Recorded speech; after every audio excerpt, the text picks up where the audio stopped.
One of the problems with scripts is that when we run them, we don't always really see what Python is doing. I mean, the nice thing about the Python interactive shell is you type one thing at a time and Python responds immediately and you can see if there's an error or not. But when you run a script, Python just does all the commands in order, and the only thing that you see on the screen are the things that are designed to be seen. And right now, the only thing that we've seen there are print statements.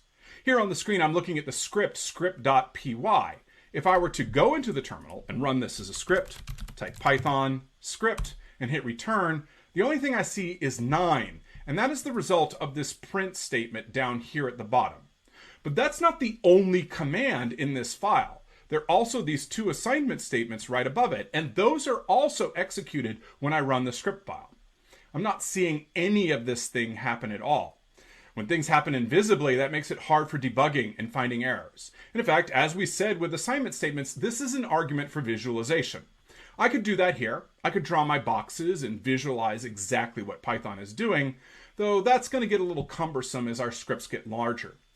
Fortunately, we have provided a tool for you to help you with visualization, and that is the Python Tutor. This is a web page. I'm going to go over to it, and you will notice that it says CS11 Python Tutor. Now, you should use our version of the Python Tutor. If you Google, there is another version of the Python Tutor. It does not support a lot of the things that we do in this course. You should use our version. This is so important that if you go to the course webpage under Resources, you will see that it is the second option. To use the Python Tutor, we just copy in our script file. And now we hit Visualize. As you see, it's done something on the screen. I see my code and I see a red arrow. The red arrow indicates that this is the next line to execute. It hasn't executed it yet, but it will execute it in the future. You'll notice that it's jumped all the way to line 8. That's because a docstring is a multi-line comment, and so Python treats this as a single thing to do, which is namely ship this comment to the help system.